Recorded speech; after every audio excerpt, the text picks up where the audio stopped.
Hello everyone, welcome to Commerce Adda. Guys, if you are a first time in this channel, please do subscribe to this channel and press the bell icon, and do not forget to hit a like button and do share it with your friends. So you can just follow me in the Academy Learning app for the daily free live sessions of UGC NET Paper 1 and Paper 2 Commerce in the English medium of instruction by me. Myself, Vodnala Shivalingam, a qualified NET JRF in Commerce. I am a verified educator at an Academy platform for teaching to the UGC NET Paper 1 and Paper 2 Commerce. So you can subscribe to an Academy Plus also. By subscribing to Plus, you will get all the lectures of every educator at an Academy Plus platform and iconic subscription. So you can use my referral code Shiva Live to unlock the 10% discount, and you can use the same code to unlock the free live sessions that are going on. So daily at 5:30 p.m. I am taking a free live session for the UGC NET 2021 Paper 1 question papers I am discussing. That is all the 35 shifts question paper one by one I am discussing. 5:30 p.m. daily free live at an Academy free platform you can attend and use the invite code to unlock the free live session. This is the invite code for both getting 10% discount and all. And there is a weekend batch course which is going to start on April 9th, that is today. So you can just subscribe to an Academy Plus platform. The 3 educators including me will be covering all the 10 units of paper 1 will be covered only on Saturday, Sundays. This live session will be there. Mainly for the working professional it will be there. And for the regular students, regular batch is going on already. You can subscribe to an Academy Plus. You can access to this course as well as the regular courses. Single subscription which will give every access. And use the invite code Shiva Live to unlock the 10% discount.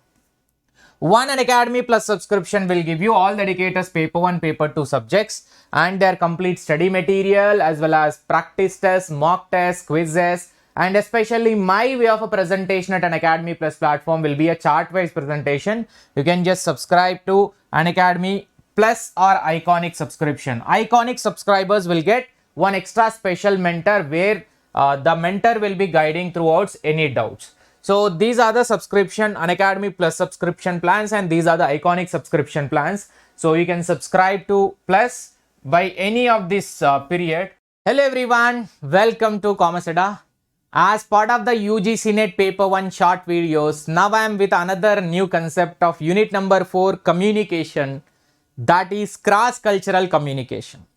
Cross-cultural communication is a topic which has been asked in the 2021 examination, 2020 examination, 2019 examination. You can take any exam one another way in any shift it is coming and asking. So please do understand this concept. In one single shot, I am going to explain what is the meaning, factors as well as the sources of miscommunication cross-cultural also. Let us try to discuss first the meaning of the cross-cultural communication. Cross-cultural communication occurs when a people with a different nationalities, like my culture and your culture will be different. Within the country only we are having a different states. And this many union territories. Within the same state also different south, north, like the dividing parts. Everybody is having, every region is having their own cultures. But when we go to a working place, obviously all these cultures are getting mixed up. It is getting cross culture. Cross culture means you are different culture, I am different culture, but we are meeting at a workplace, like in office or organization where employment is there. Then in such a case, we have to communicate anyway. We cannot avoid the communication just based on the culture. That's why in the process of communication, the cultural differences will arise. Or sometimes the support also will arise because people are interested to know about others' culture, some people. Or some people are very ignorant to learn the other culture. There are 2 types of perception that we can take it. So here, the classroom communication, when people of a different nationalities and style of working, age, race, ethnicity and sexual orientation, gender, and they will communicate. It tries to negotiate or exchange or intermediate cultural differences via verbal and non-verbal form of a communication. Verbal and non-verbal form of a communication. Here there are 3 factors for a cross-cultural. 3 factors which are creating a cross-cultural communication. Those are interpretation of a time, interpretation of a space, non-verbal communication. What is this time? Like different culture, for example, China and Japan. This is China and Japan. Consider time punctuality as very important. If somebody is not on time, then they will feel like that it is a annoying or humiliating. So here, time is a one which is their culture is representing. They are punctual. Whereas other countries, they may not take that time or a punctuality with that much serious. So something may be correct for me, something may be wrong for you, but both are same. But both are about the time only. Both are about the time. Same in the sense, both are about one thing only. But your culture is saying, another culture is saying different. And space, about the space. Personal space of one's culture may differ drastically from the another. That is, some of the countries consider it respectful, maintaining a space while greeting or meeting. Like we will give a namaskar, Indians, or a shake hand will be given max. But when we go to other countries, hugs will be there, and sometimes even kissing also will be there, which is a greeting in their country. So the culturally, the greeting or a space, because of the space also, we might be maintaining a space, but with the strangers, the people will be interacting very closely. That is a proximity or a space which is defining a culture over there. That is a Western culture. This is a classical culture or a traditional one. That's about a second factor which is creating a cross culture. Next, a third one is non-verbal communication. When we don't understand others' language, when we don't understand others' culture, we will communicate via non-verbal way. That means other than the words, by actions we will try to communicate. Like one culture might value the content more than the context. The lower context, those are lower context cultures. In such culture, written words are valuable than the oral words.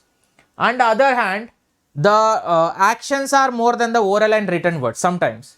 Or in some culture, written things are more than the actions. So it is depending upon them. So whenever we can't understand their language or not, we will try to communicate via non-verbal way. These are the three factors which can define the cross-cultural communication. But there are six sources which will lead to miscommunication when you are dealing with a cross-cultural communication. In the cross-cultural communication, there are six sources of miscommunication can happen. That is given by Larai-Barna. Larai-Barna has given these 6 sources of miscommunication in the cross-culture. This is asked in the 2021 examination. That is assumption of a similarities. Assumption of a similarities. In my country or in my culture, time is not much important. Punctuality is not much. Work is more important. Like that, your culture, and you are having assumption. Others also like that. Others also will not consider time and punctuality. Wrong. Assumption of a similarities. You are assuming you and they are similar, which is wrong. So this refers to our tendency to think how we behave, act, universally is accepted and universally universally same, everybody is following. That is actually wrong. Maybe your assumption may be wrong. Second one is which is miscommunicating cross culture. Language difference. This is problem occur when there is an inability to understand what the other is saying because of the different languages are being spoken. I know Telugu and English, but when I go to other state, I can't able to speak in Hindi. That is my inability to understand what others are saying in a Hindi language or other language, because I don't know that language, and talking the same language itself sometimes lead to discrepancies. Still, even though I cannot understand Hindi, I am not trying to speak in Hindi. I am trying to speak in only in Telugu. That will create a doubt in the receiver mind, whoever is speaking with you in Hindi.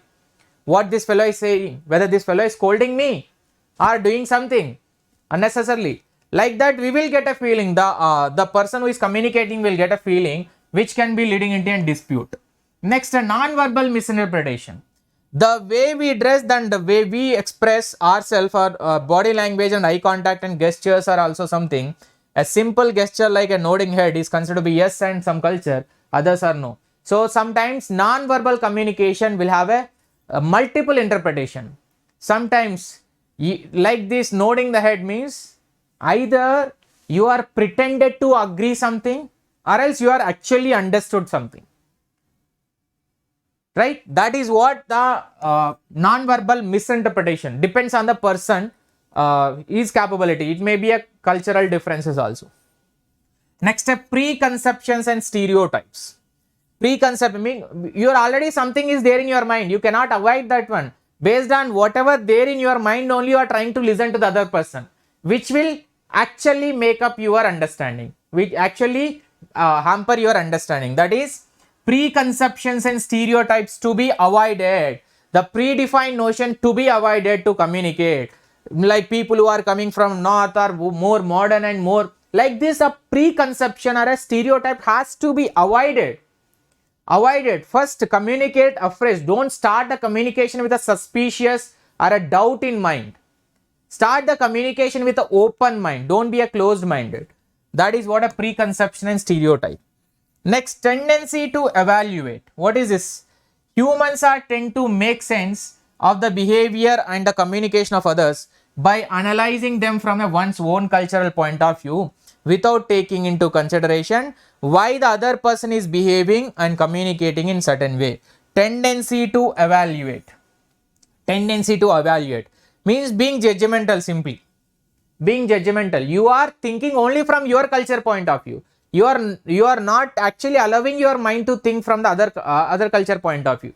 So this is restricting thinking or being judgmental about others culture. Next, high anxiety. Sometimes being confronted with a different cultural perspective will create an anxious state in the individual who does not know how to act or how to behave, considered to be inappropriate also. Suppose Japanese man and American having a business meeting and where both are unsure about the other cultural norms. In this, what happens, you are actually anxious about what to respond, what not to respond. You don't know in that, because you don't know how other person is going to take it, and you are actually responding in an inappropriate way. Will make a mess over there, will create a mess in the communication process that can be misunderstood also.